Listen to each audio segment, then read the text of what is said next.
came last week. This was the first year that any of us could attend, only upperclassmen being allowed. I invited Jimmy McBride, and Sally invited his roommate at Princeton, who visited them last summer at their camp, an awfully nice man with red hair. And Julia invited a man from New York, not very exciting, but socially irreproachable. He is connected with the De la Mater Chichesters. Perhaps that means something to you? Doesn't illuminate me to any extent. However, our guests came Friday afternoon in time for tea in the senior corridor, and then dashed down to the hotel for dinner. The hotel was so full that they slept in rows on the billiard tables, they say. Jimmy McBride says that the next time he is bidden to a social event in this college, he is going to bring one of their Adirondack tents and pitch it on the campus. At 7:30 they came back for the president's reception and dance. Our functions commence early.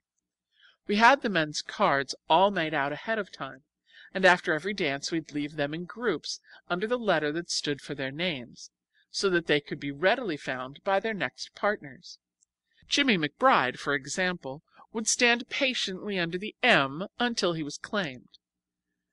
At least he ought to have stood patiently, but he kept wandering off and getting mixed with R's and S's and all sorts of letters.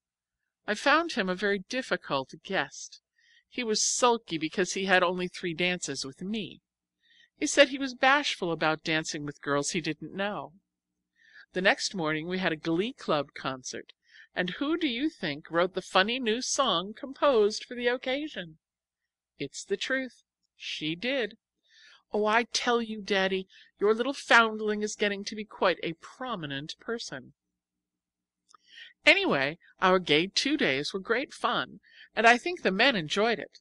Some of them were awfully perturbed at first at the prospect of facing 1,000 girls, but they got acclimated very quickly. Our 2 Princeton men had a beautiful time. At least, they politely said they had, and they've invited us to their dance next spring. We've accepted, so please don't object, Daddy dear. Julia and Sally and I had our new dresses. Do you want to hear about them? Julie's was cream satin and gold embroidery, and she wore purple orchids. It was a dream and came from Paris and cost $1 million. Sally's was pale blue, trimmed with Persian embroidery, and went beautifully with red hair. It didn't cost quite $1 million, but was just as effective as Julia's. Mine was pale pink crêpe de chine trimmed with écru lace and rose satin, and I carried crimson roses which J. McGbee sent, Sally having told him what color to get. And we all had satin slippers and silk stockings and chiffon scarves to match. You must be deeply impressed by these millinery details. One can't help thinking, Daddy, what a colorless life a man is forced to lead, when one reflects that chiffon and Venetian point and hand embroidery and Irish crochet are to him merely empty words, whereas a woman, whether she is interested in babies or microbes or husbands or poetry or servants or parallelograms or gardens or Plato or bridge, is fundamentally and always interested in clothes. It's the one touch of nature that makes the whole world kin. That isn't original. I got it out of one of Shakespeare's plays. However, to resume, do you want me to tell you a secret that I've lately discovered? And will you promise not to think me vain? Then listen. I'm pretty. I am, really. I'd be an awful idiot not to know it with 3 looking-glasses in the room. A friend. P.S. This is one of those wicked anonymous letters you read about in novels. 20th December. Dear Daddy-Long-Legs, I've just a moment because I must attend 2 classes, pack a trunk and a suitcase, and catch the 4 o'clock train. but I couldn't go without sending a word to let you know how much I appreciate my Christmas box. I love the furs and the necklace and the Liberty scarf and the gloves and handkerchiefs and book and purse, and most of all I love you. But, Daddy, you have no business to spoil me this way. I'm only human, and a girl at that. How can I keep my mind sternly fixed on a studious career when you deflect me with such worldly frivolities? I have strong suspicions now as to which one of the John Grier trustees used to give the Christmas tree and the Sunday ice cream. He was nameless, but by his works I know him. You deserve to be happy for all the good things you do. Goodbye, and a very Merry Christmas. Yours always, Judy. P.S. I am sending a slight token, too. Do you think you would like her if you knew her? 11th January. I meant to write to you from the city, Daddy, but New York is an engrossing place. I had an interesting and illuminating time, but I'm glad I don't belong to such a family. I should truly rather have the John Grier home for a background. Whatever the drawbacks of my bringing up, there was at least no pretense about it. I know now what people mean when they say they are weighed down by things. The material atmosphere of that house was crushing. I didn't draw a deep breath until I was on an express train coming back. All the furniture was carved and upholstered and gorgeous.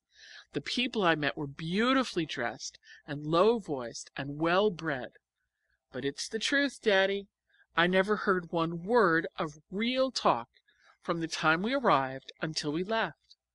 I don't think an idea ever entered the front door. Mrs. Pendleton never thinks of anything but jewels and dressmakers and social engagements. She did seem a different kind of mother from Mrs. McBride. If I ever marry and have a family, I'm going to make them as exactly like the McBrides as I can. Not for all the money in the world would I ever let any children of mine develop into Pendletons. Maybe it isn't polite to criticize people you've been visiting. If it isn't, please excuse. This is very confidential between you and me. I only saw Master Jervie once when he called at tea time, and then I didn't have a chance to speak to him alone. It was really disappointing after our nice time last summer. I don't think he cares much for his relatives, and I'm sure they don't care much for him. Julia's mother says he's unbalanced. He's a socialist, except, thank heaven, he doesn't let his hair grow and wear red ties. She can't imagine where he picked up his queer ideas, the family having been Church of England for generations. He throws away his money on every sort of crazy reform, instead of spending it on such sensible things as yachts and automobiles and polo ponies. He does buy candy with it, though. He sent Julia and me each a box for Christmas. You know, I think I'll be a socialist, too. You wouldn't mind, would you, Daddy? They're quite different from anarchists. They don't believe in blowing people up. Probably I am one by rights. I belong to the proletariat. I haven't determined yet just what kind I'm going to be. I will look into the subject over Sunday and declare my principles in my next. I've seen loads of theaters and hotels and beautiful houses. My mind is a confused jumble of onyx and gilding and mosaic floors and palms. I'm still pretty breathless, but I am glad to get back to college and my books.